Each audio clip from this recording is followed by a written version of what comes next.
जय श्री कृष्ण दोस्तों। पिछली वीडियो में मैंने आपको दुश्मन को बिल्कुल ख़त्म करने का जो मंत्र बताया था। अब उसमें मैंने सिर्फ आपको सिद्ध करने की विधि बताई थी। इस वीडियो में मैं आपको किस तरह से फिर इसको यूज़ किया जाता है, इसका पार्ट 2 कर दिया मैंने, क्योंकि लंबी वीडियो होने से बहुत शिकायतें आती हैं। तो वो जब पूरी विधि बताना हो तो फिर वीडियो लंबी होना अनिवार्य हो जाता है। दोस्तों, मंत्र मैं आपको इस वीडियो में भी एक बार फिर बता देता हूँ, जिससे कि आपको पता चल जाए। ओम नमो नमः। रावण का वध स्वयं करेगा, करने वाला राम जगे। कौरव शेषना एक बचेगा, कहने वाला शाम चले। परशुराम का परसा चले, रघुनंदन का बाण चले। यदुनंदन का चक्कर चले, अर्जुन का बाण चले।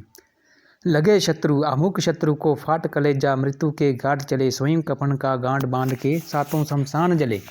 दुहाई बलिदानी देवी हर्ष ब्रह्मा की दुहाई, मशिंद्र नाथ की दुहाई, गोरखनाथ की। दोस्तों, जैसे कि मैंने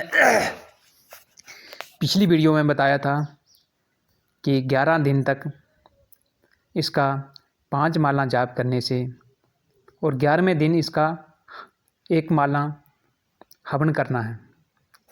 1 माला हवन करने के बाद ये मंत्र पूरी तरह से इसकी जो ऊर्जा है वो जागृत होके आप में समाहित हो जाएगी। और अब हवन किसका करना है? हवन जो आपको पुसारी की दुकान से हवन मिलेगा दोस्तों, उसमें आपने घी मिलाकर और काले तिल मिला लेने हैं।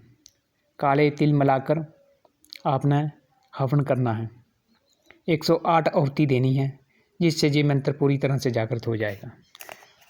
मंत्र कैसे जागृत करना है, इसकी मैंने पार्ट 1 वीडियो में बताया है। अब मैं इसमें आपको सिर्फ यूज़ कैसे करना है उसके बारे में बताऊंगा। दोस्तों, कभी भी मजाक और छोटी मोटी लड़ाई झगड़े के लिए इसका प्रयोग ना करें। ये मृत्युवान है। इसका प्रयोग करने के बाद कोई नहीं बच सकता।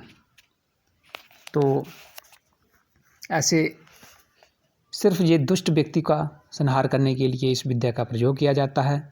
जो महल्ले अपने गांव में, अपने शहर में पूरी तरह से आतंक फैलाया हुआ हो, जो कन्याएं, गौ इनकी हत्या करता हो, उन पर आप इसका प्रयोग कर सकते हैं।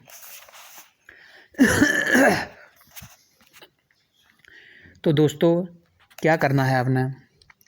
किसी भी शनिवार के दिन या मंगलवार के दिन या फिर अमावस्या वाले दिन आपने 7 मुट्ठी माश की दाल लेनी है। 7 मुट्ठी लें या 11 मुट्ठी लें। जब आप माश की दाल के, जो माश की दाल काली काली होती हैं, उसको उड़द भी कहते हैं, उसकी मुट्ठी भरोगे, उस टाइम आपने उस व्यक्ति का नाम, जैसे कि एक लिफाफे में उड़द की दाल है 2-3 kg, आपने अब प्रयोग करना है। उस दिन जब आप ये मुट्ठियाँ भरोगे, उस दिन शनिवार होना चाहिए या मंगलवार होना चाहिए या अमावस्या वाले दिन होनी चाहिए। आपने 7 मुट्ठी, जैसे मुट्ठी उठानी है तो उस व्यक्ति का ध्यान करके मुट्ठी अपने पात्र में निकालनी है। 7 या 11 मुट्ठी निकालें। फिर उनको कूट पीस कर दोस्तों आटा बना लें और एक, जैसे बेबी डॉल बनाते हैं, ऐसे ही एक छोटी सी मूर्ति बनाएं। और मूर्ति बनाने से ये सारा कार्य जो मूर्ति बनानी है उसकी दोस्तों, बेबी डॉल बनाना है, ये सारा काम जो मंगलवार को या शनिवार को या अमावस्या के दिन ही करना है। ये बनाने से पहले आपको एक सामान इकट्ठा करना है। वो सामान ये है कि जिस शत्रु को आपने मारना है बिल्कुल, तो उसके पैरों के नीचे की मिट्टी या उसके सिर के बाल या फिर आपको उसके कपड़े चाहिए। कोई भी चीज़ हो दोस्तों, वो आपने पहले से इकट्ठी कर लेनी है। या किसी से करवा लेनी है, वो आपके ऊपर डिपेंड है। फिर जब आप मंगलवार या शनिवार या अमावस्या वाले दिन बेबी डॉल बनाओगे तो जो भी सामान आपको मिला है आपने उसी जगह पे उसको लगाना है। जैसे सिर के बाल लगे हैं तो उसके सिर के ऊपर चिपका देने हैं। अगर पैर की मिट्टी मिली है उसके पैर के नीचे चिपका देनी है, लगा देनी है। अगर कपड़े मिले हैं तो उसको कपड़ा लपेट देना है और उस मूर्ति पर आपने उसका नाम लिख देना है और उसका गोत्र, उसका नाम और गोत्र उस पर लिख देना है। अगर आप लिख नहीं सकते तो फिर किसी कागज़ पर लिख कर भी आप उसको चिपका सकते हैं। ठीक है दोस्तों। फिर आपने क्या करना है, उस मूर्ति को उत्तर की ओर उसका सिर रखना है, किसी एकांत जगह में ले जाएं। अगर शमशान घाट कोई पास हो फिर तो अति उत्तम है। ये सारी क्रिया शनिवार की रात को होगा, जहाँ फिर मंगलवार की रात को या फिर अमावस्या की रात को। इनमें अमावस्या की जो रात है वो सबसे श्रेष्ठ रहेगी। तो क्या करें दोस्तों, सबसे पहले उस मूर्ति को तैयार करें। तैयार करने के बाद आप उसका जो सिर है वो उत्तर की ओर रखें और उसके पांव दक्षिण की ओर रख कर 21 नींबू, जो पके हुए पीले रंग के नींबू हों, उसके चारों ओर गोला लगाएं। 21 नींबू आपने दोस्तों उसके चारों ओर गोला टाइप बना के रख देने हैं। जैसे सीधे सीधे रखने हैं, जैसे पेड़ को लगे होते हैं वो हिस्सा ऊपर को रखना है। इस तरह से दोस्तों आपने उसके चारों ओर 21 नींबू लगा देने हैं। 21 नींबू लगाने के बाद आपको 21 माला का हवन करना है इसी मंत्र से। हवन सामग्री में तिल और घी मिलाया जाएगा। हवन आपको पसारी की दुकान से मिल जाएगा। और जहाँ पे अमुक शत्रु की जगह पर आपने जो अमुक, जहाँ पे जो मंत्र है दोस्तों कि अर्जुन का बाण चले लगे शत्रु को फाट कलेजा, जहाँ पे आपने शत्रु का नाम बोलना है, अमुक शत्रु को फाट कलेजा मृत्यु के घाट चले, तो उसका नाम लेना है। फिर आपने दोस्तों हवन करने के बाद आपके पास कीलें होने चाहिए। कीलें जो पिन होती हैं, पिन, तो उन पिनों को या उन कीलों को हवन कुंड में गर्म कर करके आप उन 21 नींबुओं पर लगाएं।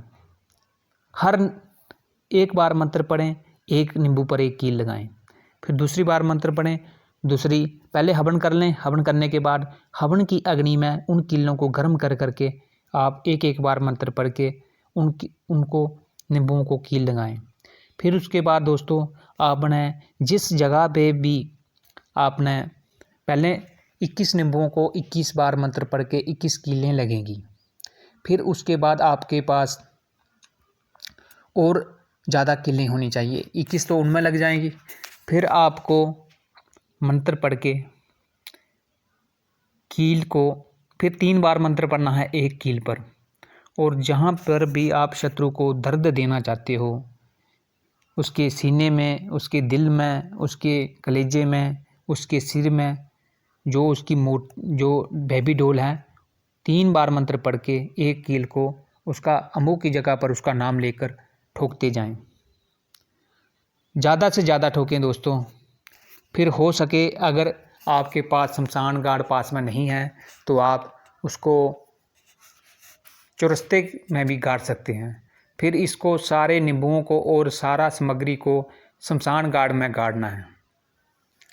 और अगर शमशान घाट पास नहीं है तो चौरस्ते में चार रास्ते होते हैं, वहाँ पर गाड़ना है दोस्तों। 24 घंटे के अंदर ही आपका वो शत्रु इस दुनिया जमराज में उस पर ख़त्म हो जाएगा।